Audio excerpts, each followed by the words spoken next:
The Viper has taken down both the Falcon and Captain America with his poison darts. Cap only has a limited amount of time to get to the antidote. Can he do it? Well, he is Captain America.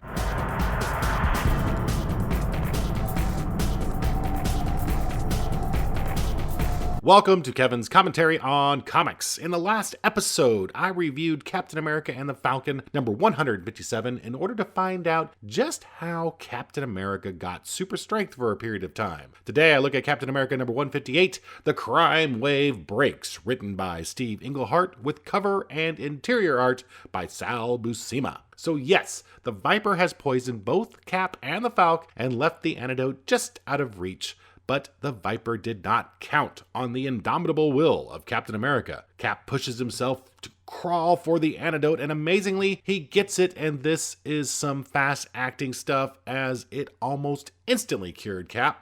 He then gives the antidote to his partner, and he also recovers rather quickly. So the two split up to find out more information about the Cowled Commander, since that's who the Viper said he was working for at the end of last issue. Cap visits Sergeant Muldoon, who he has worked with as Steve Rogers, while Steve has been acting undercover with the NYPD. Cap fears Muldoon may be in danger and tells him about it. Muldoon knows about the Cowled Commander and thinks his true identity is Patrolman Steve Rogers. What? His logic isn't that bad, however.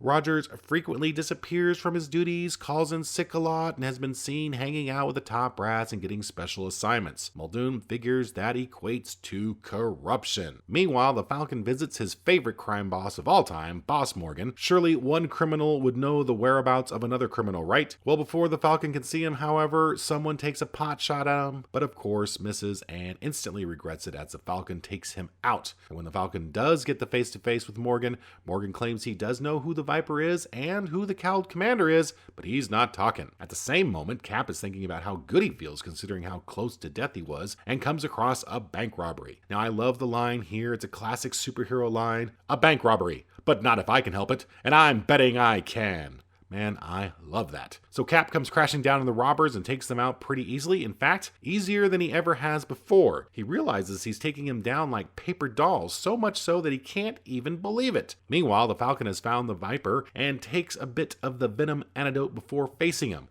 As a precautionary measure in case the Viper does happen to throw more darts at him. They fight it out and the Falcon gets the upper hand. The Falcon wants the Viper to tell him who the Cowled Commander is, but the Viper doesn't know. Now back to Steve. He's at his apartment where he finds out it's been searched. Roger's landlord, Mr. Trimble, comes by and tells him the police were searching his room. Steve hits the streets to think about the situation and is feeling pretty weak, even though he felt really good just hours earlier. In fact, he's so weak he doesn't even notice two guys sneaking up on him, and they take him out from behind. Who did it?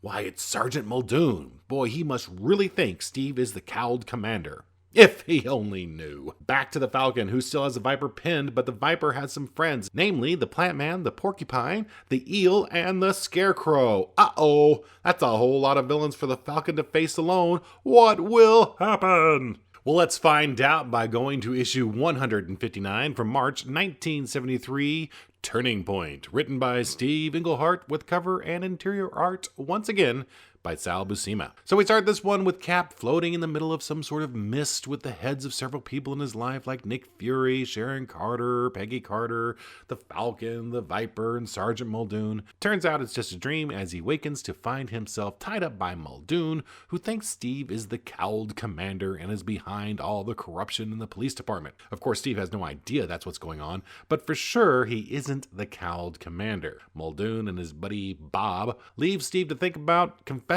but all Steve thinks about is finding some weakness in the ropes to break free, but he doesn't need much of that as he snaps them with ease. He realizes that he has somehow developed super strength. He doesn't have time to ponder this though, however, as he changes it to Captain America and sees a bunch of cop cars heading somewhere. Alright, now, New York City is pretty big, right? Seems awfully convenient. There's a bunch of police cars right below the window that Cap crawls out of, doesn't it? So Cap heads uptown and sees the Scarecrow, Porcupine, Plant Man, and the Eel robbing a jewelry store. Wait a second, weren't these guys just facing off against the Falcon last issue? Well, maybe that last panel was kind of a misdirect, but Anyway, Cap intervenes and starts taking out the bad guys. When they gang up on him, it looks pretty bad for Cap, but here comes the Falcon to help him out. So the two get the upper hand, but the villains start to run away, and as they pursue them, the Commissioner, who is, of course, on the scene, crashes through the police barrier and blocks Cap and the Falcon from getting to the bad guys. Cap wonders if it wasn't deliberate and ponders the connection between Commissioner and Commander. Plus, the Commissioner conveniently left his office before the bomb went off. I guess Cap has some questions too. Cap and the Falcon meet up with Sharon, Muldoon, and the Falcon's wannabe girlfriend Lila, just as the Falcon, Red Wing, comes back after searching for the bad guy's hideout. They all want to go, but Cap and the Falcon say, hey, you guys just need to stand back and let the professionals handle it. Of course, Muldoon and the gals don't listen, and they follow them. Cap and the Falcon peek in on the bad guys and bust in, but the plant man creates a huge monster plant that knocks them both out. When they wake up, they're in a cell, and we finally see the cowled commander who taunts the two from a video monitor. He tells them that not only do they have the hero's trap, but also their friend. You know, Sharon, Lila, Muldoon, and Bob, I think. The commander releases a gas that will kill the heroes, but before it can affect them, Captain America digs his hands into solid steel, and the Falcon's like, what the what? The Cap explains, for the first time, that he believes the exotic herbs in the Viper's poison and antidote have mixed in with the blood from the experiment that made him Captain America,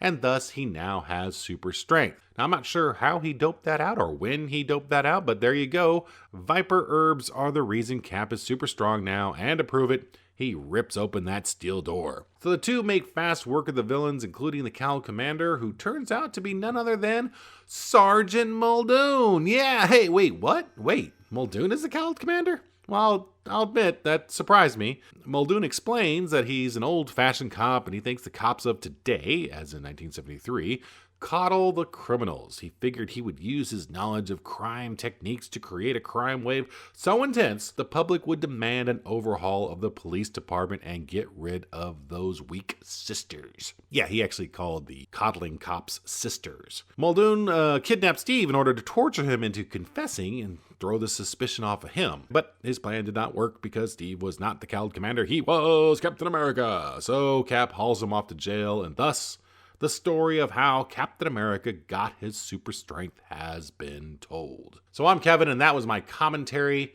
All right, Viper's exotic herbs intermingling with Cap's super soldier serum, eh?